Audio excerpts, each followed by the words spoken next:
you're not lazy. You're just overloaded. Pause. Welcome to the deep dive. And, if you are joining us right now, I really want you to let that opening thought sink in for a second, because today we are talking directly to you. Yeah, to you, the listener. Right, because we've all been in this specific, just incredibly frustrating scenario. You have this whole weekend stretching out in front of you. Okay. The ambitious weekend to-do list. Exactly. You've compiled this towering list. You need to run errands. You need to catch up on a massive backlog of emails, clean the kitchen, and maybe, you even have a creative project you've been swearing you would finally start. Right, the one you've been putting off for months. Yeah, but instead of tackling any of it, you get out of the shower, you wrap a towel around yourself, you sit on the edge of your bed, and, well, an hour goes by. Just poof, gone. Gone. You are just sitting there. You're completely immobilized, endlessly scrolling through your phone, acutely aware of every single thing you should be doing. But you're completely unable to make your physical body actually do it. Yes. And in that moment of, paralysis, the very first word that inevitably pops into your head to describe yourself is lazy. Oh, it is an almost universal reflex. I mean, we use that word as a default label the second our productivity dips below our own expectations. Really do. We treat this paralysis like it's a moral failing, like this deep-seated character flaw that we should somehow just be able to muscle our way through with sheer discipline. But looking at the stack of research we have in front of us today, that label is not just unfair. It is entirely scientifically inaccurate. Completely. So our mission for this deep dive is to just totally deconstruct this toxic myth of laziness. We're going to explore clinical psychology insights on nervous system regulation, dig into the medical mechanics of executive dysfunction. Which is fascinating, by the way. It really is. And we'll look at some really sobering workplace performance studies on learned helplessness and break down the cutting-edge research on self-compassion. Right. The goal here is to unpack the actual neurobiology of overwhelm, to explain the mechanics of what happens in your brain when you freeze, and basically give you a scientific, completely guilt-free roadmap to get yourself unstuck. I love that. A guilt-free roadmap. Because it requires a fundamental shift in how we view our own behavior, doesn't it? It really does. We have to stop looking at a lack of motivation as like a conscious behavioral choice, and we need to start looking at it for what it actually is, which is a profound involuntary biological response to our environment. Okay, so I want to start with that concept of lazy, because I was reading this piece from Sabrina Smith. She's a clinical therapist, and she makes this fascinating, almost counterintuitive argument. Oh, about the shortcut. Yeah. She suggests that calling yourself lazy is actually a harsh form of comfort.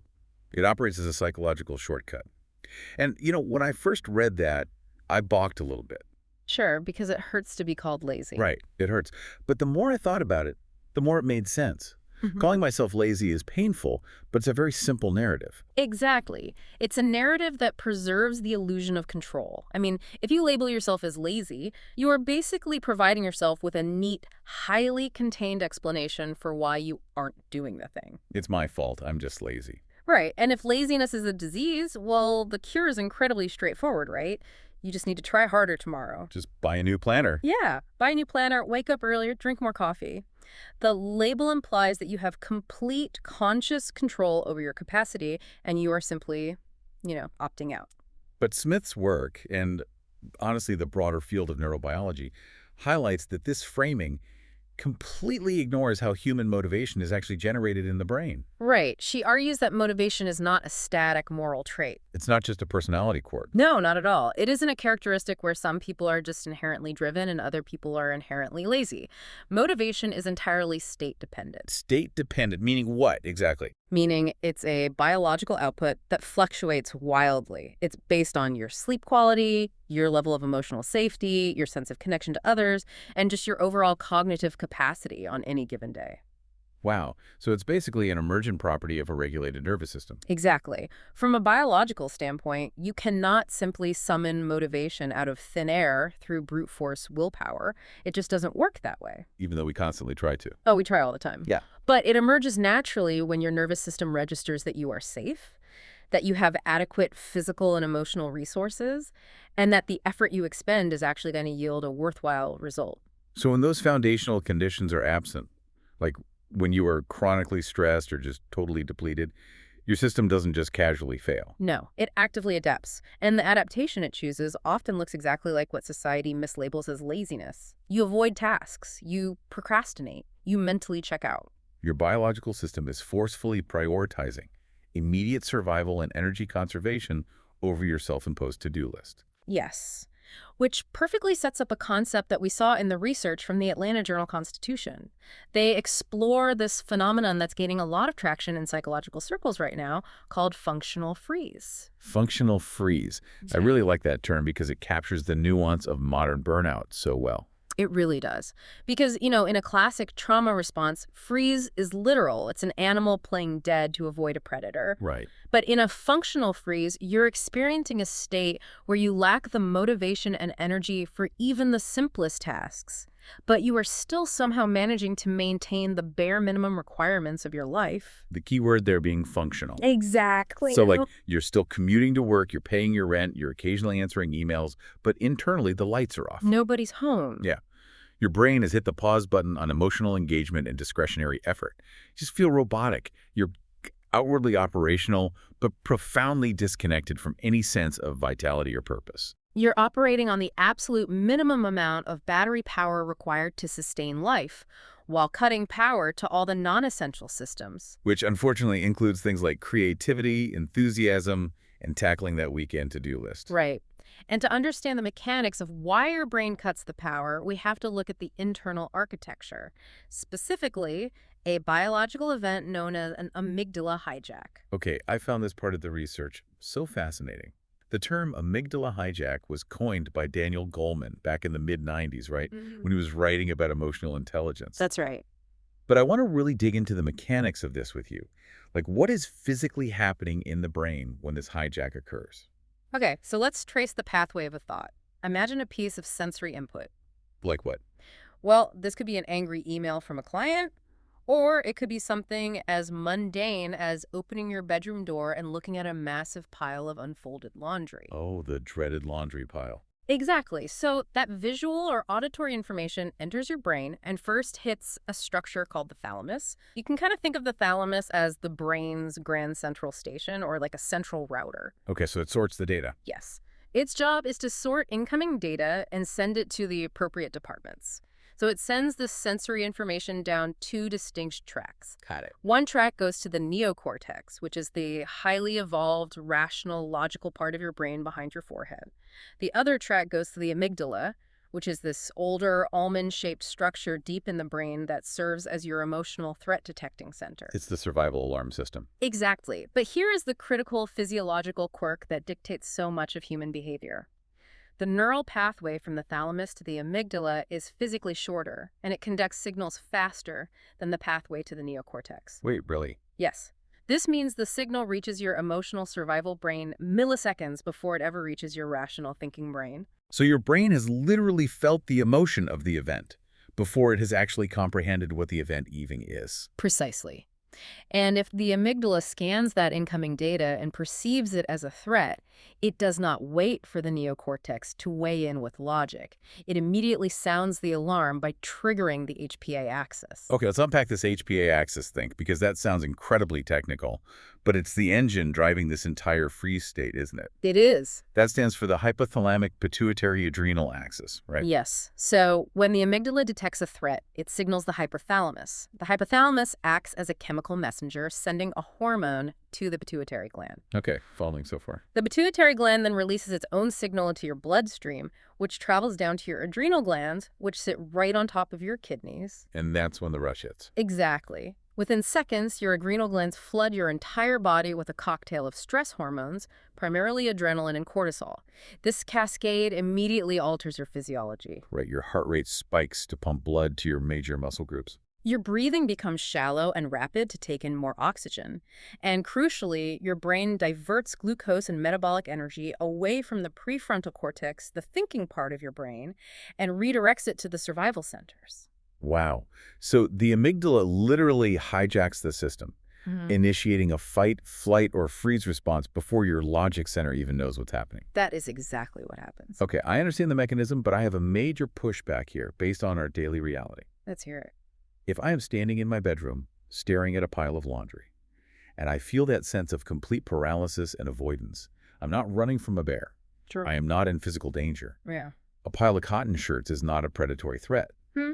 So why is my highly evolved human brain triggering an intense cortisol-dumping HPA axis response over a household chore? I mean, it feels like a massive biological overreaction. Oh, it absolutely feels like an overreaction. Uh, But we have to look at the context your nervous system is operating in. Our biology evolved over hundreds of thousands of years to deal with acute, short-term physical threats. A predator appears, the HPA axis fires, you run away or fight, the threat ends, and your nervous system returns to baseline. Right, the threat goes away. But according to the clinical perspectives we are looking at, the nature of the threat in the modern world has fundamentally changed. The threat is rarely an acute physical danger anymore. Instead, the threat is a prolonged, unending state of cognitive and emotional demand. Oh, wow. You mean just the baseline hum of modern life? Yes, we are talking about the steady, invisible accumulation of emotional labor, the pressure of financial instability, the chronic self-criticism we subject ourselves to, the relentless bombardment of news, and just the sheer volume of micro-decisions we make every single day. It's exhausting just listing it out. It is. And the brain has a finite metabolic budget.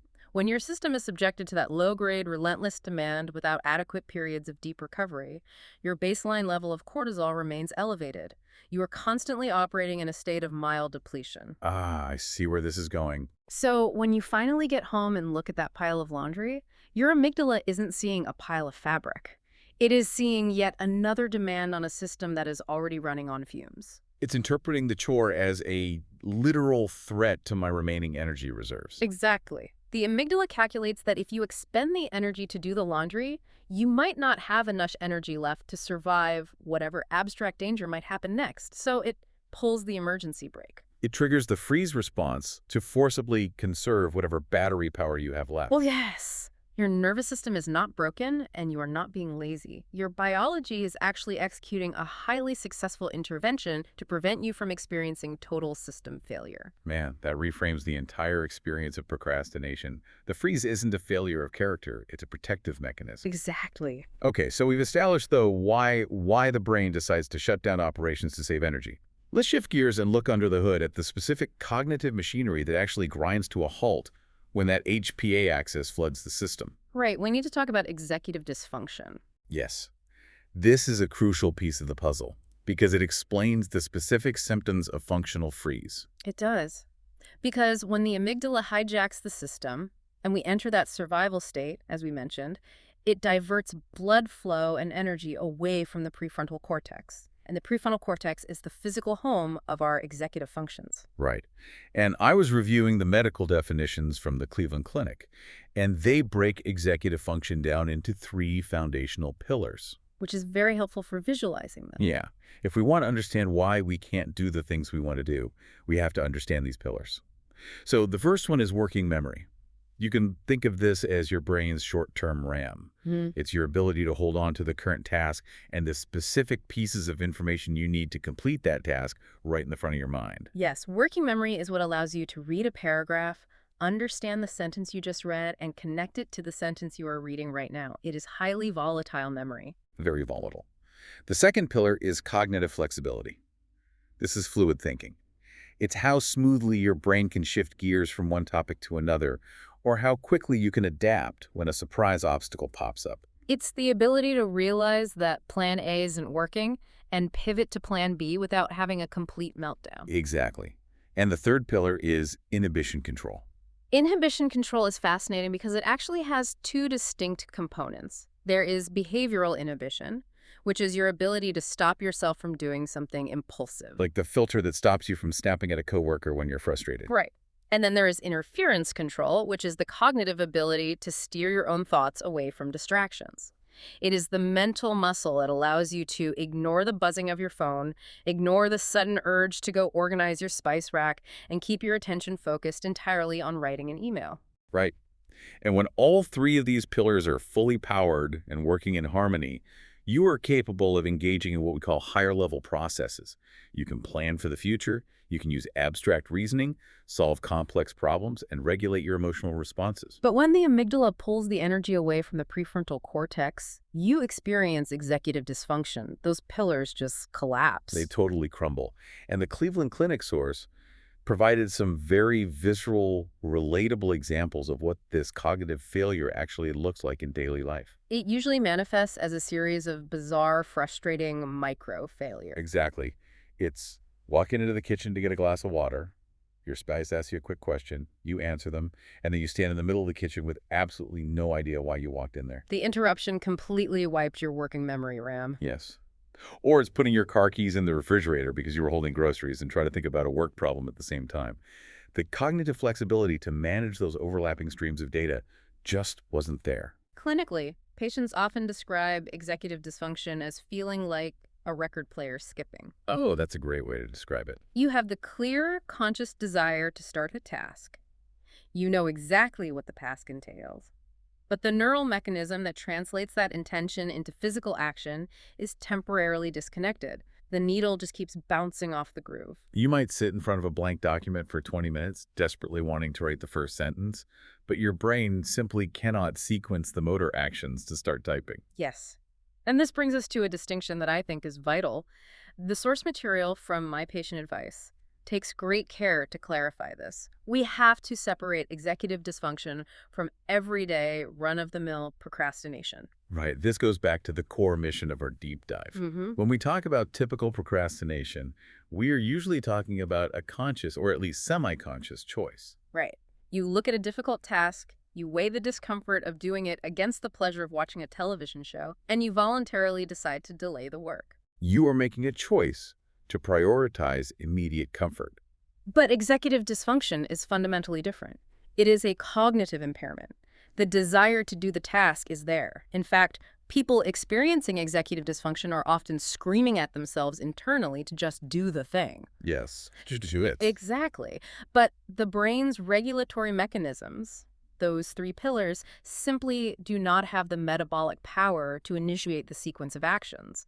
It is an involuntary failure of the system, not a voluntary lack of effort. I actually have an analogy for how I visualize this, specifically regarding that third pillar, inhibition control. Let's hear it.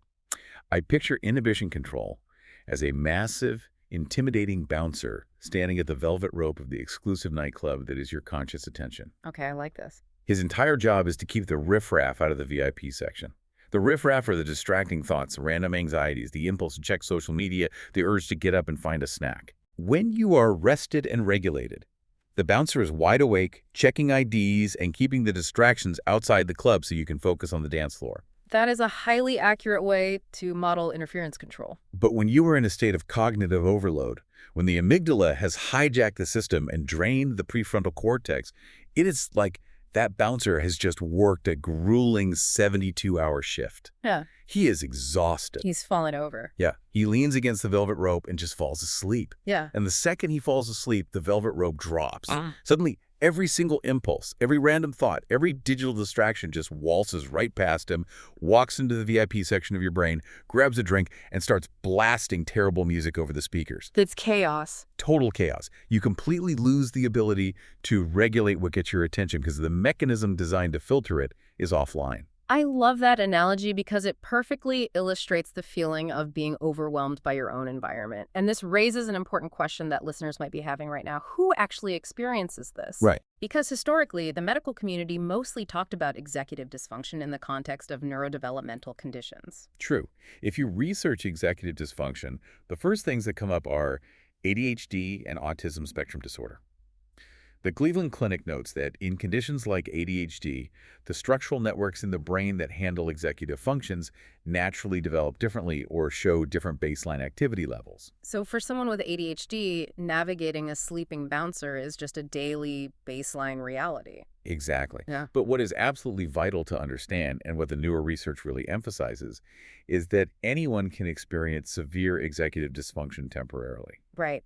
If you take a neurotypical brain and subject it to extreme cognitive overload, you will disable the prefrontal cortex. If you are navigating profound grief, if you have a newborn and are severely sleep deprived, or if you are dealing with chronic burnout that has triggered a functional freeze, your bouncer is going to fall asleep. He's out cold. Yeah.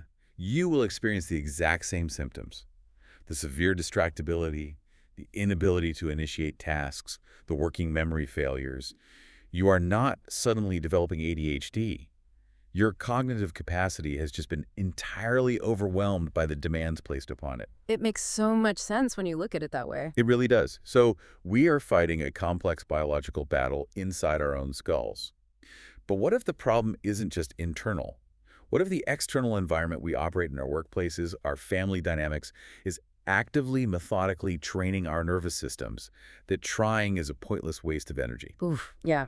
Let's shift our focus to the research on learned helplessness, because this is where psychology meets the reality of modern life. This is a sobering area of study. The concept of learned helplessness is foundational to modern psychology, and it originates from the research of Martin Seligman in the late 1960s and early 1970s. Right. The source material we have from the Happy Mondays company summarizes Seligman's work. He was conducting these behavioral experiments, mostly with dogs, and the core finding was deeply unsettling. He found that when animals were repeatedly exposed to negative events or stressors that they had absolutely no control over, meaning no matter what they did, they couldn't escape the stress. They eventually just gave up. They stopped trying to find a way out. They entered a state of profound passivity. But the truly chilling part of the research was what happened in the next phase of the experiment. The researchers changed the parameters. They made a clear, easy avenue of escape completely available to the animals. All they had to do was take a few steps to avoid the stressor. But the animals didn't take it, They just sat there and endured it. because the conditioning had fundamentally rewired their expectations. They had not just learned to endure a specific pain, they had learned a generalized belief that their actions had zero impact on their outcomes. Their nervous systems had literally learned to be helpless. Yes.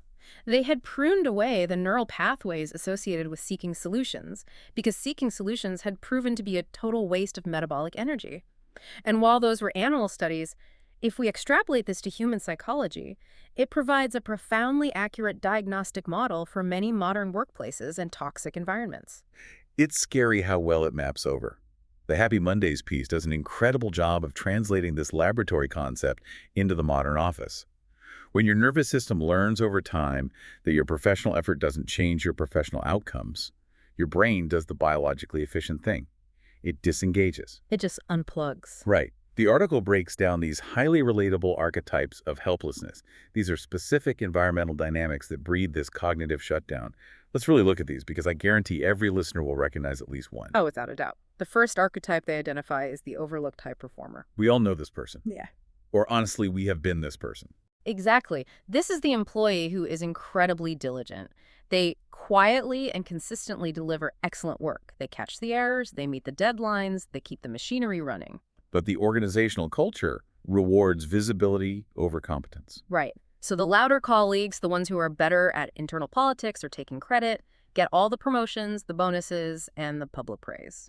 So what happens to the high performer's brain? Over the course of a year or 2 years, they observe a clear data pattern. My extra effort yields no additional reward or security. Zero return on investment. Exactly. Their brain learns that going the extra mile is calorically and emotionally expensive, and the return is zero. So entirely logically, they stop volunteering for new projects, they stop double-checking the collective work, they retreat to doing the absolute bare minimum required to not get fired. And management looks at them and says, what happened? They used to be such a go-getter, now they're just lazy. But it isn't laziness. It is an adapted response to a flawed reward system. Yep. The second archetype is the shifting goal employee. You see this constantly in corporate restructurings, in aggressive startups, or under chaotic leadership. The targets change every single month. Oh, it's the worst. Leadership announces a massive new initiative in January. Everyone works 60-hour weeks to hit the target, and then in February, leadership abandons it and pivots to something entirely different. The metrics for success are a perpetual moving target. This one is brutal on the nervous system. The brain requires clear parameters to generate the dopamine required for sustained motivation. When you hit a goal, you get a dopamine reward, which fuels the next effort. Right. But if the goal is constantly moved right before you reach it, you never get the biochemical payoff. The brain eventually learns that hitting the goal is impossible because the goal is an illusion, so it just stops pushing. Why would your nervous system authorize a sprint to a finish line that is mounted on wheels? It won't. It will conserve energy instead. And the third archetype they highlight is the credit-taken teammate. The micro-trauma of the conference room. Yes. You share a brilliant, innovative idea in a meeting. The room ignores it, or the manager dismisses it. 20 minutes later, a more dominant personality repeats your exact idea, slightly rephrased, and is suddenly celebrated for their genius. Ugh, infuriating. Completely. And when that dynamic happens repeatedly, the nervous system runs a basic risk assessment. It concludes that speaking up carries the risk of rejection but offers no possibility of reward. Therefore, silence becomes the safest, most biologically efficient option. The article makes a brilliant point about why this specific kind of environment where effort is either ignored, moved, or stolen is so devastating. It describes this lack of accurate recognition as an existential threat to motivation. Existential. That's a strong word, but accurate. Right. Because recognition in the workplace isn't just about stroking someone's ego. Yeah. It is crucial data. It is the feedback loop that tells our brain that our effort matters, that it has an impact on the tribe, and that we have a secure place in the hierarchy. When you remove that data, you don't get failure, you get ambiguity. And the human brain processes ambiguity as a major threat. It actually erodes motivation significantly faster than clear, definitive failure. Think about it. If you try a project and it fails miserably, and your boss tells you exactly why it failed, well, it hurts, but you learn something. You have new data. Exactly. Your brain has new data to work with. You know what not to do next time. Mm. But if your effort just vanishes into a void where it is neither praised nor critiqued, you learn nothing. You just learn that effort itself is a useless construct. That's a great point. This actually makes me think of an analogy. Have you ever played a video game where, without you realizing it, the controller has become disconnected from the console? Oh, yeah. I think anyone who grew up playing games with siblings knows that trick well. The old unplugged controller trick. Right.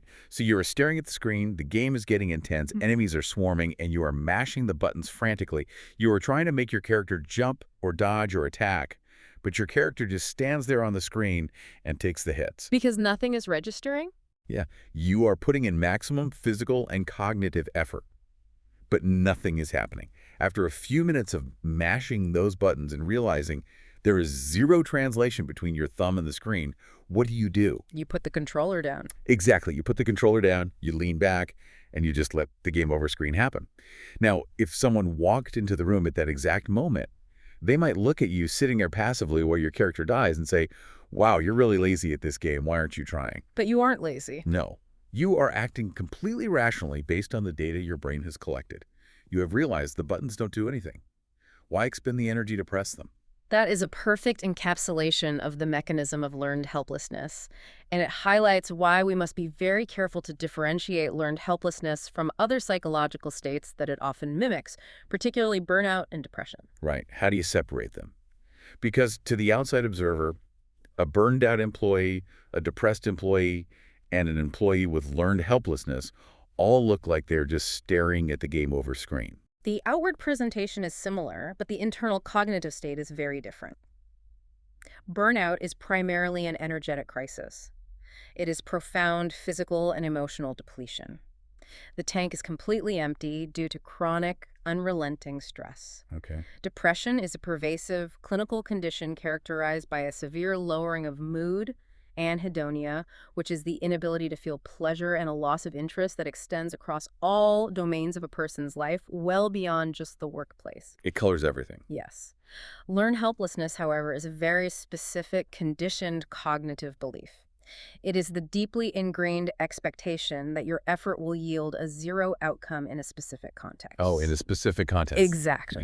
An employee with learned helplessness might actually still have adequate physical energy. They might leave the toxic office at 5 p.m. and have plenty of motivation to train for a marathon, or organize a community event, or engage deeply with their hobbies. They aren't clinically depressed. Well, work is different. But the moment they walk back into that specific office environment, their brain recognizes the context, remembers that the controller is disconnected here, and immediately shuts down the motivation centers. It is context-dependent paralysis. Okay, this is a lot to process. We have established that our environment can actively train us to shut down, our executive functions can crash under the weight of cognitive overload, and our amygdala can hit the emergency freeze button to save energy. We're up against a lot. We really are. Given all of these invisible forces, how is a listener supposed to actually monitor their own capacity? How do you know when you are approaching the edge of the cliff before you completely shut down. Well, this brings us to a really powerful practical framework from the Calm blog source, the window of tolerance. Yes, let's talk about the window of tolerance. It's a conceptual framework originally developed by Dr. Dan Siegel, who is a highly respected clinical professor of psychiatry at UCLA. It is one of the most effective ways to understand nervous system regulation. The window represents the optimal zone of arousal for your nervous system. Now, just to clarify, in this clinical context, the word arousal doesn't mean what it means in pop culture, right? Right. It simply refers to the level of energetic activation in your body and brain. Okay, got it. So when you are operating inside your window of tolerance, you are in the biological sweet spot. The Calm article is careful to note that being in your window does not mean you are perfectly zen or meditating on a mountaintop or blissfully happy. No, not at all. You can be actively grieving, you can be intensely frustrated, you can be dealing with a high-pressure crisis at work. The defining characteristic of being inside the window is not the absence of stress, but the presence of capacity. Exactly. When you are in the window, you can still think clearly. You have access to your prefrontal cortex, you can regulate your emotional responses so they match the situation, and you remain psychologically connected to yourself and the people around you. You are navigating the turbulent water without capsizing the boat. But our capacity to process stress is finite. Very finite. When the volume or the intensity of the stress exceeds the limits of your window, you get pushed outside of it. And your nervous system typically falls out of the window in one of two opposite directions: hyperarousal or hyperarousal. Let's clearly define those because they manifest in radically different ways. Hyperarousal is when your nervous system gets pushed up and out of the window into overdrive. This is the classic fight-or-flight sympathetic nervous system response. Yes, the system is just flooded with adrenaline. Your heart is racing, your breathing is tight and shallow in your chest. Cognitively, you experience racing, intrusive thoughts. You might feel a baseline hum of panic. Everything in your life suddenly feels incredibly urgent, even things that don't matter. Oh, yeah. The urgency is intense. Behaviorally, you might find yourself snapping at your partner over a misplaced pair of shoes, or feeling disproportionate rage at someone driving slowly in front of you. Yeah. Your system is hypervigilant, scanning for threats everywhere. Conversely, hyperarousal is what happens when the nervous system drops down and out the bottom of the window. This is the parasympathetic nervous system overcorrecting and shifting the body into power save mode. This is the freeze or fawn response we discussed earlier. It's the system slamming on the brakes. Exactly. Physiologically, your heart rate might actually drop, your digestion slows down, and you feel a sense of extreme heavy fatigue. The numbness. Yes. Cognitively, you zone out. You experience brain fog. You feel emotionally numb or flat. You might experience dissociation, where you feel totally detached from your physical surroundings or even your own body. It is an involuntary shutdown designed to protect you from overwhelming pain or demand. The Calm article mentions a very specific behavioral symptom of hyperarousal that I think will resonate deeply with listeners: losing chunks of time to endless, mindless scrolling on your phone. A huge red flag. It is listed as a major red flag for this state. And here is the really insidious critical detail about the window of tolerance. It is not a fixed permanent size. No, it is highly dynamic. The article explains that the width of your window, how much stress you can handle before you get pushed into hyper or hyperarousal, changes based on your life circumstances. If you are dealing with chronic, unrelenting stress at work, or the heavy burden of caregiving for a sick relative, or the persistent hum of financial insecurity, or if you are carrying unresolved past trauma. Those factors literally shrink the physical size of your window. The margins for error become razor thin. This is a concept known as allostatic load, right? The cumulative wear and tear on the body. Yes, and it perfectly explains a phenomenon we see all the time. Someone might handle a demanding, high-pressure job successfully for 5 years. They seem to thrive on it, but then, seemingly out of nowhere, one minor thing goes wrong, a meeting gets rescheduled, or the printer jams, and they have a complete disproportionate meltdown. And everyone's like, where did that come from? Exactly. People looking from the outside are confused, but what has happened is that years of chronic stress have imperceptibly shrunk their window of tolerance down to the width of a needle. They are now operating perpetually on the absolute precipice of dysregulation. It only took a tiny breeze to push them over the edge. This concept of hyperarousal is fascinating, but I have a serious question about how we diagnose this in ourselves, because I want to push back on the definition slightly. Okay, push back. Let's say I've had a grueling week at work. My window of tolerance has been tested. I spent my entire Saturday lying on my living room couch, binge-watching Netflix, eating takeout, and barely moving a muscle. How is the listener supposed to distinguish between genuine, healthy, much-needed relaxation and slipping into a trauma-induced, hyper-aroused power-save mode? That is a very fair question. Right. Because to anyone looking through the window of my house, they look identical. I'm horizontal on a couch either way. Am I resting or am I frozen? That is perhaps the most important distinction we can make today. It is very easy to confuse the two because the physical posture is the same. But the Calm Source provides a fantastic framework for measuring this, using what they categorize as internal green flags and red flags. The difference cannot be seen from the outside. It lies entirely in your internal felt experience. Okay, walk me through the green flags of actual rest. Genuine rest feels restorative. It replenishes the system. When you are truly resting, even if you are engaging in a seemingly passive activity like watching a movie or staring out a window, you remain neurologically connected. Connect how? You are engaged with the narrative of the film. You might laugh out loud at a joke. You actually register the flavor of the takeout you are eating. You feel a sense of lightness and ease. That connection, that presence in your own body is the ultimate green flag. You are consciously allowing your system to recover. Okay, that makes sense. And what are the red flags of hyperarousal? Hyperarousal feels heavy, numb, and detached. If you are horizontal on the couch in a freeze state, you aren't watching the television show to enjoy the plot. You're using the flashing lights and noise of the screen as a mild anesthetic to drown out a racing mind or to escape a crushing feeling of overwhelm. It's a distraction mechanism, not an engagement. Exactly. You don't really taste your food. You're just chewing it.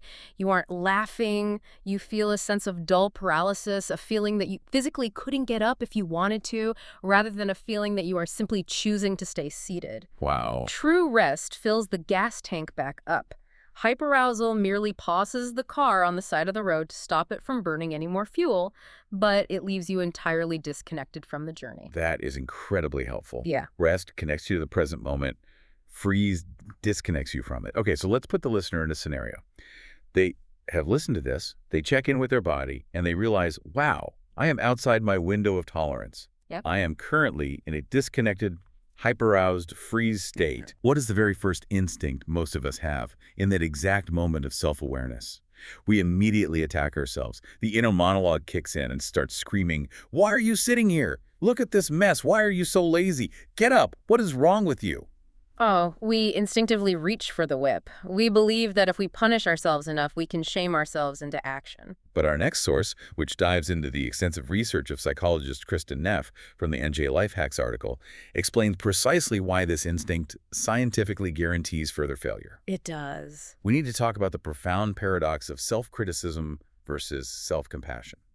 This is perhaps the most deeply entrenched, culturally reinforced myth we are tackling today. We have a collective societal belief that if we are easy on ourselves, if we offer ourselves grace, we will inevitably become lazy, weak, and self-indulgent. Bear the rod, spoil the child. Exactly. We operate on that mentality, but we direct the rod at our own brains. But Kristen Neff's decades of research completely dismantles this assumption. She points out that self-criticism is not a motivational tool. It is a destructive force. She relies on the work of the legendary psychologist Albert Bandura, specifically his concept of self-efficacy beliefs. Yes, self-efficacy. Self-efficacy is essentially your internal confidence in your own ability to execute the behaviors necessary to achieve a specific goal. It's your belief that you are capable of succeeding. Right. Neff cites robust studies showing that when you constantly beat yourself up, when your internal monologue is a stream of insults and degradation, you systematically dismantle your own self-efficacy. You erode the foundation of your confidence, and when you genuinely do not believe you are capable of succeeding, your motivation to even try plummets to zero. Furthermore, we have to look at the neurobiology of self-criticism. Self-criticism relies entirely on fear as a motivator. When you yell at yourself, you're trying to motivate action by making yourself so terrified of your own internal judgment that you will work just to escape the emotional pain. It's awful. But let's go back to what we learned about the amygdala. Fear introduces massive anxiety into the system. It creates immense pressure. It tells the brain, we are under attack. And as we establish, when the brain feels under attack, it pulls energy away from the prefrontal cortex, the exact part of the brain you need to actually do the complex work you are trying to force yourself to do. It's completely counterproductive. The notion that human beings perform better under harsh, fear-based internal pressure is a physiological myth. And relying on that fear leads to a truly wild, almost unbelievable psychological phenomenon called self-handicapping.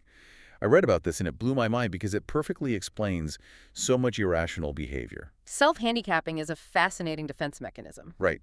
Because the self-critic is so fundamentally terrified of failing.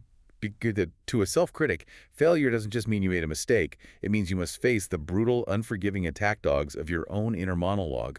They will unconsciously sabotage their own efforts to create a built-in excuse for the anticipated failure. Exactly. Let's look at a classic example. Imagine a student with a harsh inner critic facing a major exam. If they study diligently for 3 straight weeks, put in maximum effort, and then fail the exam, the inner critic will say, "You tried your absolute hardest and you still failed.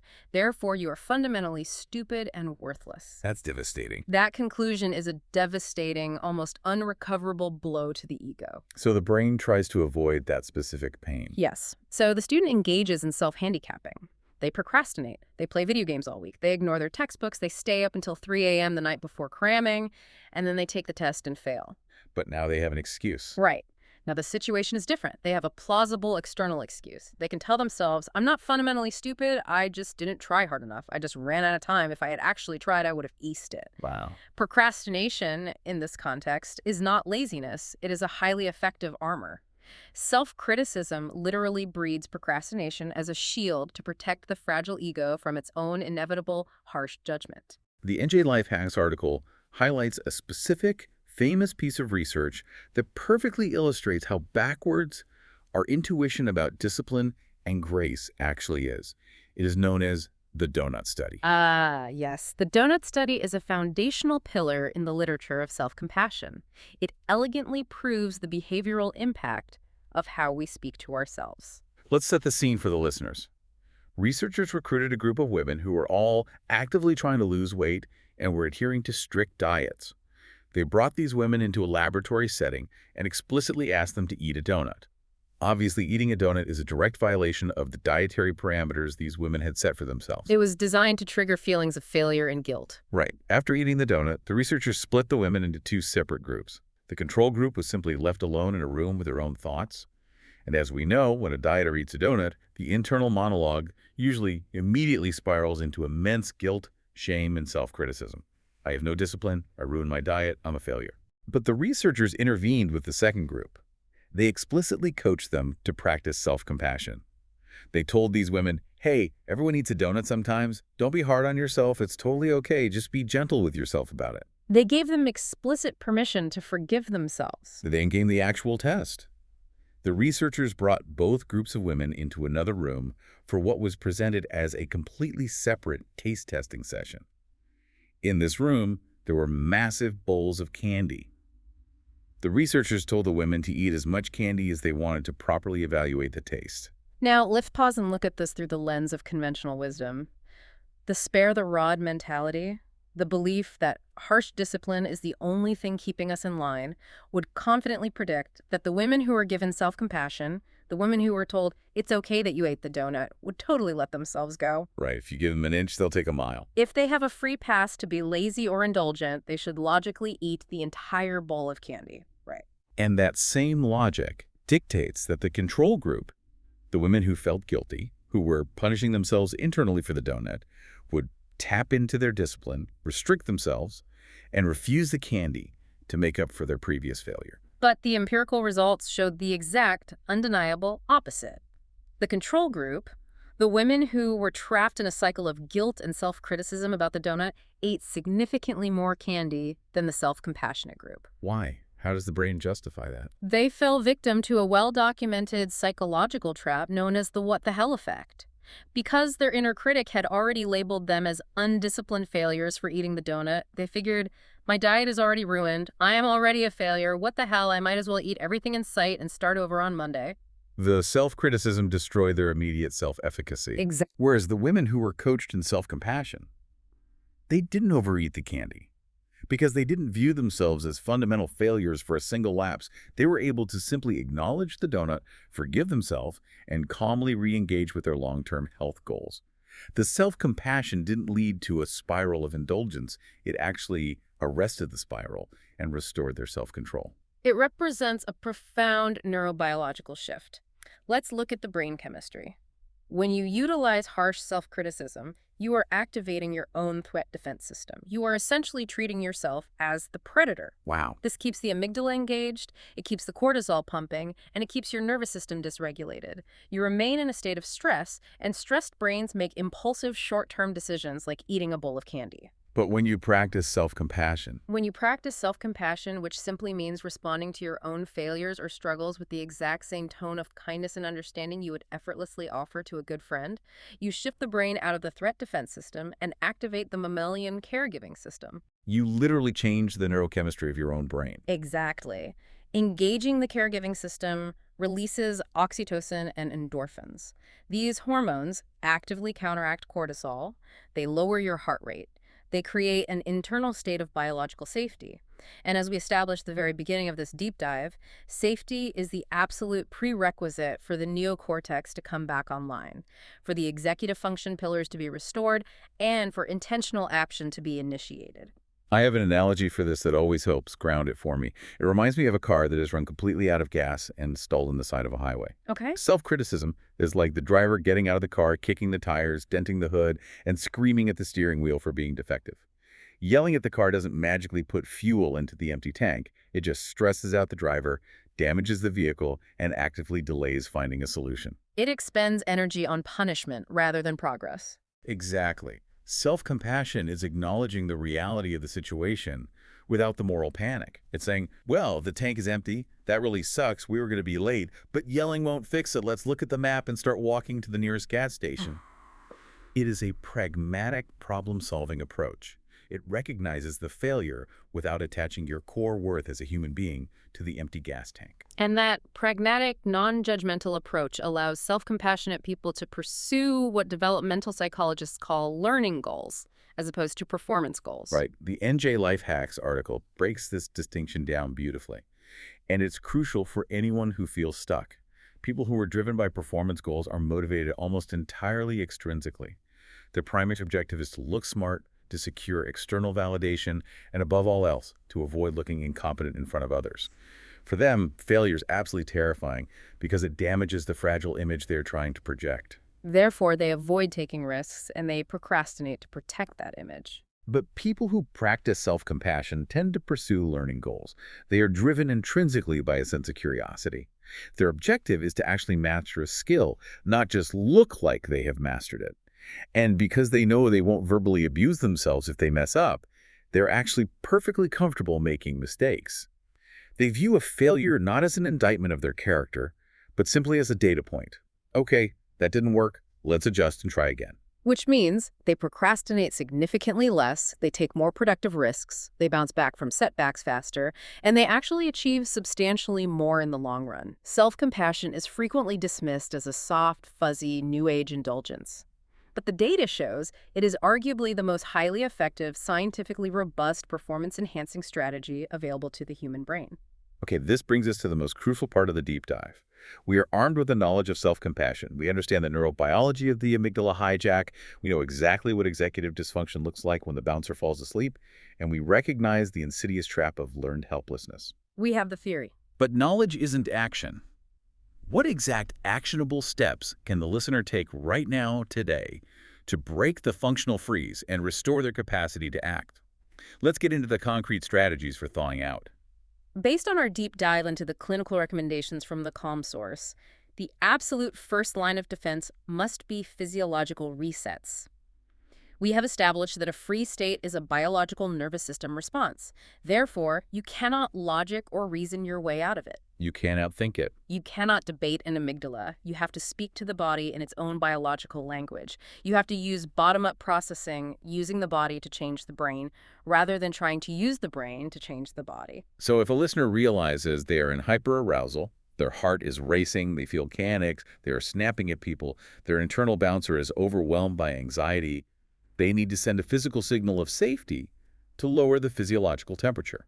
The Calm blog suggests a really fascinating technique: splashing cold water on your face or holding an ice cube in your hand. That utilizes the mammalian dive reflex. Tell me about that. The mammalian dive reflex is an evolutionary adaptation found in all mammals. When sudden cold water hits the receptors on your face, particularly around your nose and eyes, your brain assumes you are diving underwater. To conserve oxygen, the brain immediately and involuntarily slows your heart rate and redirects blood flow.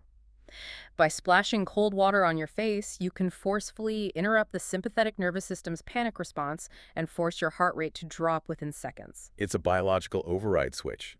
They also suggest using deep distributed pressure, like wrapping yourself tightly in a heavy blanket or using a specifically weighted blanket.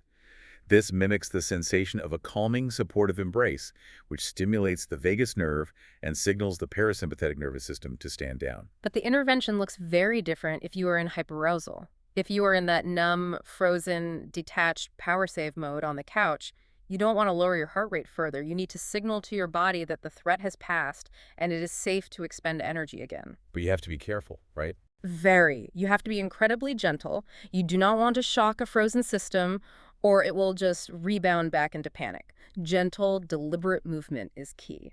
The article suggests things like slow stretching, wiggling your toes, and actively focusing on the sensation, or even just naming the physical sensations you are feeling out loud in the room. The couch is soft, the air is cool, my shoulders are tight. Speaking out loud is remarkably effective. When you are dissociated in a freeze state, you are entirely trapped in your internal world. By speaking out loud, you force your brain to engage the motor cortex to move your mouth, and you force your auditory system to process the sound of your own voice in the external room. It grounds you. It bridges the gap between your internal experience and external reality, which helps anchor you back into the present moment and pulls you out of the freeze. They also highly recommend utilizing microconnections. When you are deeply frozen and overwhelmed, the idea of calling a friend and having a vibrant 45-minute conversation feels like climbing Mount Everest. You don't have the executive function for it. Too much demand. But picking up your phone and sending a single heart emoji to a friend, or texting a picture of your dog without any context, that is a microconnection. It requires almost zero cognitive load, but it sends a crucial signal to your nervous system. I exist. I am connected to a tribe. I am not isolated in danger. Once you have used those physiological tools to achieve a baseline of regulation, you can begin to actually tackle the tasks that are causing the overwhelm. But you have to approach them differently. The Atlanta Journal-Constitution article recommends bypassing executive dysfunction by utilizing short, highly contained bursts of effort. They advocate for the classic 20-minute work spurt followed immediately by a 5-minute break, the Pomodoro technique, essentially. But why does this work so well for a dysregulated brain? It works because it drastically lowers the barrier to entry by reducing the perceived demand. If you tell a dysregulated, exhausted brain, we need to sit down and work on this complex tax spreadsheet for 3 unbroken hours, the amygdala scans that demand, perceives it as a massive, unsurvivable threat to its remaining energy reserves, and immediately triggers the freeze response. The bouncer walks off the job. Exactly. But if you frame it differently, If you say to your brain, we only have to look at this spreadsheet for 20 minutes, and then no matter what happens, we are allowed to stop and rest, the demand suddenly feels manageable. the amygdala does not perceive 20 minutes of effort as a lethal threat. It allows the prefrontal cortex to remain online. You are retraining your brain to initiate focus without triggering the terror of an endless, exhausting commitment. And they emphasize pairing these breaks with specific breathing exercises where your exhalation is longer than your inhalation. Why the longer exhale? Because inhaling is linked to the sympathetic nervous system. It slightly increases your heart rate. Exhaling is linked to the parasympathetic system. It slows your heart rate down. By consciously extending your exhale, you are biologically downregulating your stress response with every breath. Okay, so that handles the immediate tasks. Yeah. But what about the larger environmental factors? How do we reverse the deeply ingrained conditioning of learned helplessness if we have spent years in an environment that trained us to believe our effort doesn't matter? The source from the Happy Mondays company provides a fantastic systematic blueprint for this. The cure for learned helplessness is reclaiming your sense of agency. But the mistake most people make is trying to reclaim it all at once. Right, they try to fix everything. You don't cure learned helplessness by trying to fix your entire toxic workplace or overhauling your entire career in one afternoon. That will just overwhelm the system again. You cure it through what psychologists call small experiments. Your goal for this week is to find one controllable lever in your life. Just one. Identify a single tiny action where you have absolute authority and where you can observe a direct, immediate outcome. It could be completely unrelated to the source of your stress. Maybe it's organizing a single drawer in your kitchen. Maybe it's deciding exactly what time you will close your laptop for the day and actually doing it. Maybe it's initiating one candid conversation with a peer. You select that one lever, you pull it, and this is the critical step. You track the evidence. Tracking the evidence is non-negotiable. Yes. You have to consciously build a new data set for your nervous system to review. You keep a physical record, a list on your phone or a notepad of your wins, no matter how microscopically small they seem. By documenting that I decided to clean the drawer and now the drawer is clean, you're actively trying to prove to your brain that the controller is actually connected to the console, at least for this one specific button. You are slowly, methodically rewiring the neural pathways, changing the internal script from effort equals nothing back to effort equals a predictable outcome. Finally, to tie all of these strategies together, we have to incorporate the mental reframe suggested by clinical therapist Sabrina Smith. When you are in the thick of it, when you feel the friction of a task, when you feel the overwhelming urge to avoid it and call yourself lazy, you have to radically change the question you ask yourself. You have to stop asking, what is wrong with me? Right. What is wrong with me assumes you are broken. You replace it with, what is my biological system responding to right now? It is a shift from judgment to curiosity. Is my system responding to the fact that I only slept 4 hours? Is it responding to the fact that I've been forced to make 400 micro decisions today and my prefrontal cortex is out of glucose? Is it responding to a deeply unfair, ambiguous dynamic at work that is triggering learned helplessness? When you ask what your system is responding to, you validate your own experience. But, I do have one big question about this entire framework. A serious pushback on the one controllable lever idea and the Right. focus on internal regulation. I love the concept of finding agency. But let's be realistic here. What if the listener's workplace or their family situation is just objectively permanently toxic? Right. What if they are dealing with systemic underrecognition or chaotic leadership or emotional abuse that simply isn't going to change no matter how many drawers they organize? Does fixing the freeze just mean we get better at adapting to terrible environments? Are we just using these psychological tools to make ourselves more resilient, efficient cogs in a broken, exploitative machine? That is a profound, incredibly necessary question, and it is a critique often leveled at the wellness industry, and the answer is absolutely, unequivocally no. These tools, the physiological resets, the self-compassion, the nervous system regulation, the small experiments in agency, they are not about endurance. Okay. They are not designed to help you quietly tolerate abuse or smile through exploitation or settle for an environment that is destroying you. Then what is their ultimate purpose? Their purpose is to restore your executive function. When you are trapped in a functional freeze, when your amygdala is hijacking your brain, you do not have the cognitive clarity, the working memory, or the emotional energy to update your resume. You don't have the capacity to plan a complex exit strategy. You don't have the inhibition control required to sit down and clearly articulate a hard boundary with an overbearing boss. The freeze state keeps you trapped in the toxic environment because you are too exhausted to leave.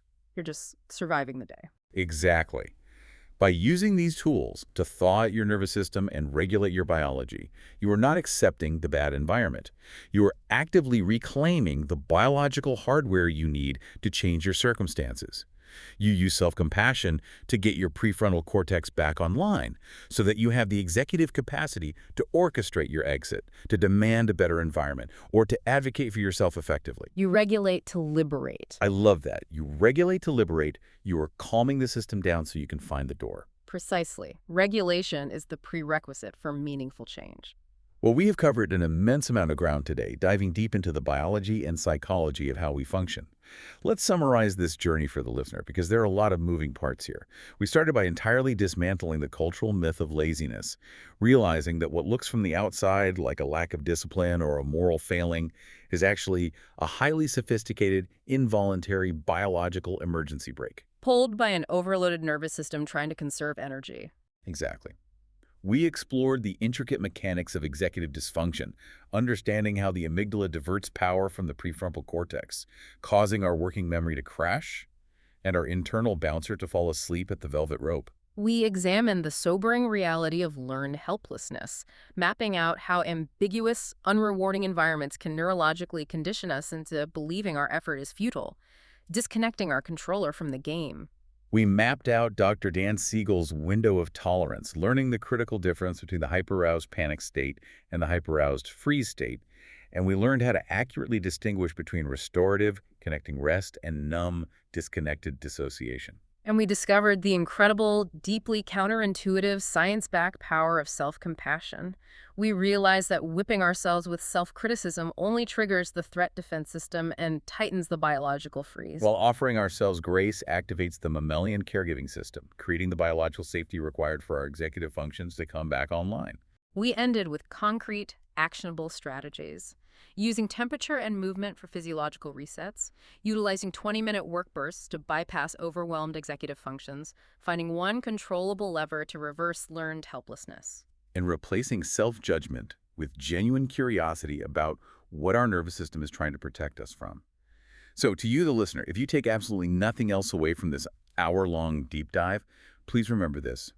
You are not broken, you are not inherently flawed, and you certainly aren't lazy. Your brain is simply working overtime, doing exactly what evolution designed it to do, protecting you from an overwhelming, demanding world. The goal of your weekend is not to whip your exhausted system into submission to finish a to-do list. The goal is to pause. Thank your nervous system for working so hard to keep you safe. Use radical self-compassion to stand down the internal alarm bells, and then take just one tiny, manageable, controllable step forward. It is entirely about learning to work in harmony with your biology rather than fighting a losing battle against it. Exactly. And as we wrap up this deep dive, we want to leave you with a final thought to mull over, something that connects everything we've discussed today. The neuroscience, the psychology, the workplace dynamics, to the broader societal water we are all swimming in. Yeah, the big picture. We exist in a culture that is utterly obsessed with the concept of life hacks. We are constantly trying to optimize our routines, squeeze an extra drop of productivity out of every single minute of the day, and push our capacity to the absolute limit. But if we look critically at the neurobiology we've discussed today, how the brain interprets chronic demand as a life-threatening predator, it begs a rather provocative question. What if our societal obsession with constant, unrelenting hustle, our demand for endless optimization, is actually the very thing engineering mass functional freeze across the population? What if the culture of productivity is exactly what is breaking our collective executive function? It makes you wonder. It really does. What if the ultimate paradoxical productivity hack isn't downloading a new time management app, or forcing yourself to wake up at 4 a.m., or adhering to a stricter, more punishing routine, but actually radically, intentionally lowering our expectations of ourselves, just lowering them enough so that our nervous systems finally feel safe enough to stop surviving and actually begin to thrive? That's a powerful thought to end on. Remember, you're not lazy, you're just overloaded. Thanks for diving deep with us.